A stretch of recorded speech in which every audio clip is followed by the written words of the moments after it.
இயேசு கிறிஸ்துவின் இனிய நாமத்தில் உங்களை வாழ்த்தி வரவேற்கிறேன். இன்றைக்கும் புனித வெள்ளி என்பது சரியா? இயேசு உண்மையிலேயே எப்போது சிலுவையில் அறையப்பட்டார் அப்படிங்கறத பார்க்க போறோம்.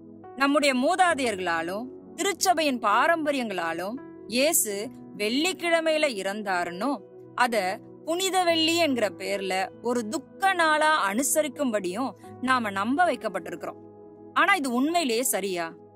முத கேள்வி, உண்மையிலேயே இயேசு வெள்ளிக்கிழமை தான் மரித்தாரா? கணித ரீதியா பார்த்தா கூட வெள்ளிக்கிழமையிலிருந்து 3 நாட்கள் சேர்த்தீங்கன்னா திங்கக்கிழமை வந்துடும். அப்படின்னா இயேசுவின் உயிர்த்தெழுதல்ங்கிற நிகழ்வு திங்கக்கிழமையில தானே நிகழ்ந்திருக்கணும். ஆனா வேதத்தின் வசனம் தெளிவா சொல்லுது, இயேசு கிறிஸ்து வாரத்தின் முதல் நாளில் உயிர்த்தெழுந்தார். அப்படின்னா புனித வெள்ளி அப்படின்னு நாம சொல்றதே தப்பில்லையா? இப்ப நீங்க ஒரு கேள்வி கேட்கலாம், இயேசு நமக்காக மரித்ததை நினைவு கூறணும், அது எந்த நாளா இருந்தா என்ன? இந்த கேள்விக்கு இந்த வீடியோல நான் பதில் சொல்றேன். உண்மையிலேயே இயேசு எப்பொழுது மரித்தார்? முதல் ஆதாரம், பஸ்கா பண்டிகைக்கு 6 நாட்களுக்கு முன்பு இயேசு எரிகோவிலிருந்து பெத்தானியாவுக்கு 14 மைல் தூரம் நடந்து சென்றார்னு யோவான் 12 மற்றும் லூக்கா 19 அதிகாரம் சொல்லுது. இயேசு மரித்தது பஸ்கா பண்டிகையின் போது என்று வசனம் கூறுகிறது. அப்ப அது வெள்ளிக்கிழமை அப்படின்னா அதுக்கு 6 நாளைக்கு முன்பு என்று சொல்லும்போது அது சனிக்கிழமை.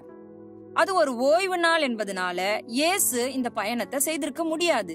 ஏன்னா பிரமாணத்தின்படி ஒரு யூதன் ஓய்வு நாளில் 1/2 மைல் தூரம் மட்டுமே பயணம் செய்யலாம். எரிகோவிலிருந்து பெத்தானியாவுக்கு 14 மைல் தூரம் நடந்து வந்திருக்க முடியாது. எனவே பஸ்கா பண்டிகை, அதாவது இயேசுவின் மரணம் வெள்ளிக்கிழமை நடந்திருக்க முடியாது. நாம ஏமாற்றப்பட்டுள்ளோம் என்பது ரொம்ப வெளிப்படையா தெரியுது. இரண்டாவது ஆதாரம், பாரம்பரிய கத்தோலிக்க சபைகள் வெள்ளிக்கிழமை, சனிக்கிழமை, ஞாயிற்றுக்கிழமை 3 நாள்ல உயிர்த்தெழுந்தாரு சரியாதானே இருக்குன்னு சொல்றாங்க. உண்மையிலேயே வசனம் என்ன சொல்லுதுன்னு பாக்கலாமா? மத்தேயு 12 அதிகாரம் 39 40 வசனத்துல பரிசேயர்களும் நியாயப்பிரமாண ஆசாரியர்களும் ஒரு அடையாளத்தை கேட்டபோது இயேசு அவர்களுக்கு பதிலாக, இந்த பொல்லாத விபச்சார சந்ததியார் அடையாளத்தை தேடுகிறார்கள், ஆனாலும் யோனா தீர்க்கதரிசியின் அடையாளமே அன்றி வேறே அடையாளம் இவர்களுக்கு கொடுக்கப்படுவதில்லை.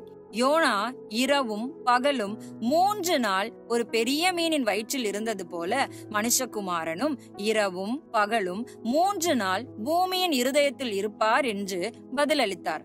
சிலுவையில் அறையப்படுறதுக்கும் உயிர்த்தெழுதலுக்கும் இடையில 3 பகல் 3 இரவு இருக்கும்னு இயேசுவே தெளிவா சொல்றத நம்ம பார்க்கலாம். உங்களுக்கு நான் இத விளக்கமா சொல்றேன். முதல்ல ஒன்ன தெரிஞ்சுக்கலாம். யூதர்களுக்கு ஒரு நாள் என்பது நம்மள போல ராத்திரி 12 மணிக்கு தொடங்கி அடுத்த நாள் ராத்திரி 12 மணிக்கு முடியாது. சாயங்காலம் 6 மணிக்கு துவங்கி அடுத்த நாள் சாயங்காலம் 6 மணிக்கு முடியும். உடனே இது யூதர்களுக்கு தானே அப்படின்னு நீங்க நினைச்சிடாதீங்க. வேதாகமத்தின் படியும் இதுதான் சரி. சிருஷ்டிப்பின் காலத்துல, அதாவது ஆதி ஆகமத்திலையும் சாயங்காலமும் விடியற்காலமும் தான் ஒரு நாளாக கணக்கிடப்பட்டிருக்கு. சங்கீதம் 104 அதிகாரம் 19 வசனத்துல சந்திரனை கால குறிப்புகளுக்காக படைத்தார்னு இருக்கு. இன்றைக்கு கர்த்தர் நியமித்த எல்லாவற்றையும் பிசாசு அதுக்கு முரணாக நாம செய்யும்படி மாற்றிவிட்டான்ற உண்மைய நாம முதல்ல உணரணும். எனவே வேதாகமத்தின்படி ஒரு நாள்ன்றது சாயங்காலம் 6 மணிலிருந்து அடுத்த நாள் சாயங்காலம் 6 மணி. இத நம்ம மனசுல வச்சுக்கலாம். 3 பகல் மற்றும் 3 இரவு பூமியின் வயிற்றில் இருப்பேன்னு இயேசு சொன்ன தீர்க்க தரிசனத்தின்படி நாம பார்த்தா இயேசு புதன்கிழமை அன்று சிலுவையில அறையப்பட்டிருந்தாதான், அதாவது சாயங்காலம் 3 மணி வேளையில அவர் தன் ஜீவனை விட்டிருக்கணும். ஏன்னா அதுதான் பஸ்கா ஆட்டுக்குட்டி பலி செலுத்தப்படும் நேரம்.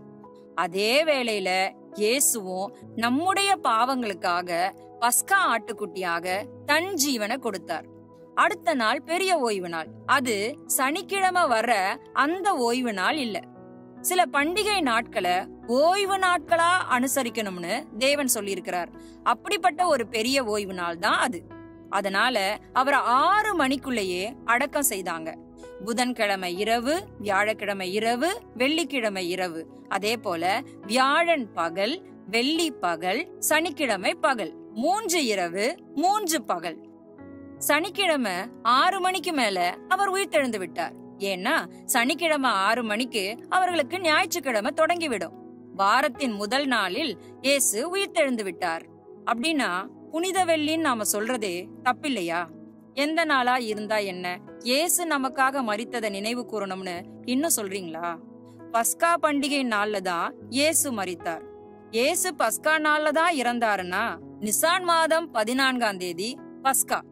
நான் சொல்லல, வேதாகமம் சொல்லுது. ஒரு பஸ்கா ஆட்டுக்குட்டியா அந்த பண்டிகைய இயேசு நிறைவேற்றினார். அப்ப அந்த நாள்ல அதை கொண்டாடுறத விட்டுட்டு ஏன் ஒரு புறஜாதி தெய்வத்தோட பேரை வச்சு சம்பந்தம் இல்லாத அவர்களுடைய சடங்குகளை எல்லாம் நாம செய்து கொண்டிருக்கிறோம்? ஈஸ்டர் என்பது ஈஸ்டராங்கிற புறஜாதி தெய்வம். அதுக்கும் இயேசு உயிர்த்தெழுதலுக்கும் என்ன சம்பந்தம்? இயேசுவின் உயிர்த்தெழுதல் பண்டிகைக்கும் முயலுக்கும் என்ன சம்பந்தம்? எதுக்காக 40 நாள் உபவாசம்?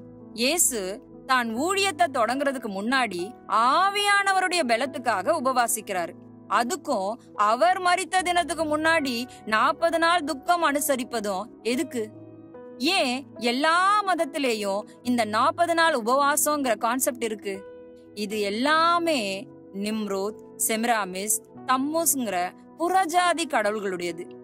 இந்த நிம்ரோத் தேவனுக்கே எதிர்த்து நின்னவன். இவன் தான் எல்லா மதங்களின் தகப்பன்.